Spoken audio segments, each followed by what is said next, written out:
national importance. That was Long Island and Holston.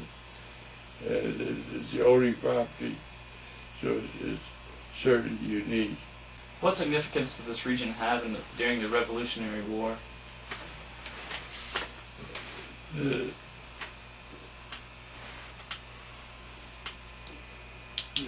With the outbreak of the Revolution, the Cherokee Indians, which had always been reasonably friendly to the whites, pledged their allegiance to the British, because on two occasions the leaders of the Cherokees had been in London, met with the King of England, and they felt an affinity, a connection with the British. So during the Revolution, the Indians fought against us, and our primary activity, other than the Battle of Island Flats, which I won't get into right now, but we provided soldiers or militiamen for all the revolutionary battles in South Carolina and North Carolina. And in the Kingsport battle, for example, there were about 1,400 U.S. American militiamen in the battle, which is very decisive. And 680 of those militiamen came from our area right here, Long Island, Holston area, Virginia area, right in March from Long Island to the Battle of Island Flats.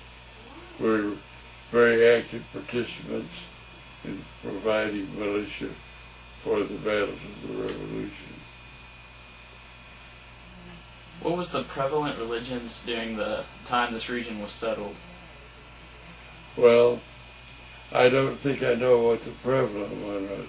We had Presbyterians, we had Baptists, and Methodists, and a circuit rider who was a Methodist who covered the area. We had those churches in our area by 1802. So there were many routes going from west to east were available for settlers or pioneers in America? Well, because we're west of the Appalachian Mountains, and the Appalachian Mountains certainly divided the coastal towns from going west. And really there were just three main routes from the Atlantic coast towns to the interior. One was up in New York State. The Mohawk Valley was a broad valley that they could travel on and get to the Great Lakes.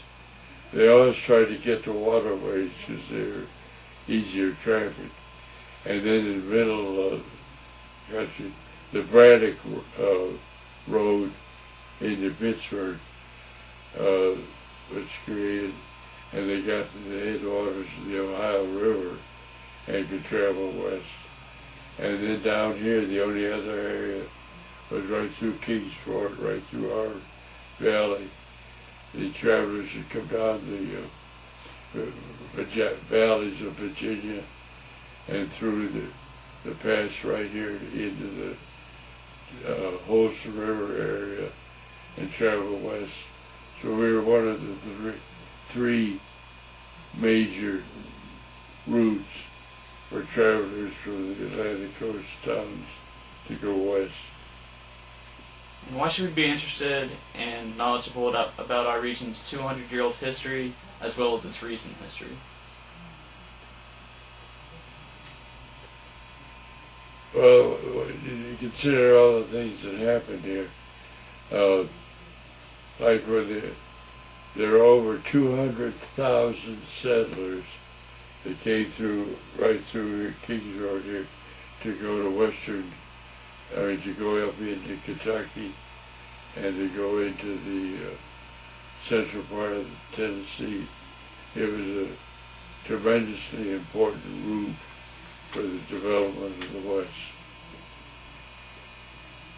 And where was the first battle fought west of the Allegiance in the Revolutionary War? Oh, well, really the Battle of Island Flats was here in Kingsport. That was July 20, I believe, 1776. It was right. It was early, and the Cherokees had a three-pronged attack against the white settlements, and Chief Bullet, Big Bullet, I believe, he was in charge of the Cherokees that came up from Chota to attack Holston Valley settlers. That's what we're known as north of the Holston settlement. And he attacked.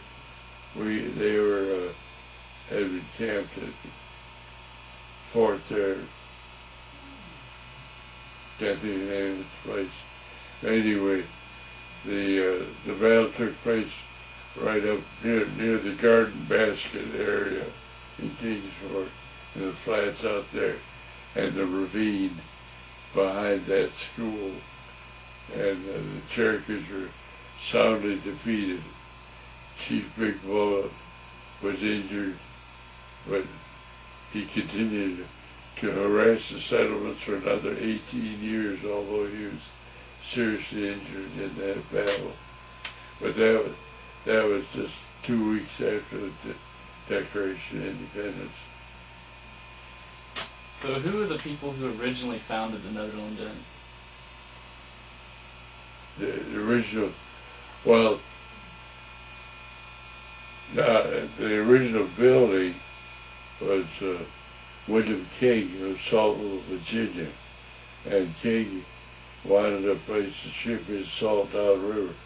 He had a tremendous salt making development there in Saltville, Virginia, and he hauled his salt by wagon down to the headwaters of the Holston, Mississippi, and Ohio River system to ship it west, and literally thousands and thousands of pounds. And he bought the land where the inn is now to create a shipping point to send his salt down the river. And he bought 2 lots and built the inn. He died in 1806. So, and the estate of William King continued to operate until Richard Netherland bought it in 1818. Is there significance to the name of our city, Kingsport? That's William King of Saltville, Virginia. It was his port, and William King. And so that's where the name of our city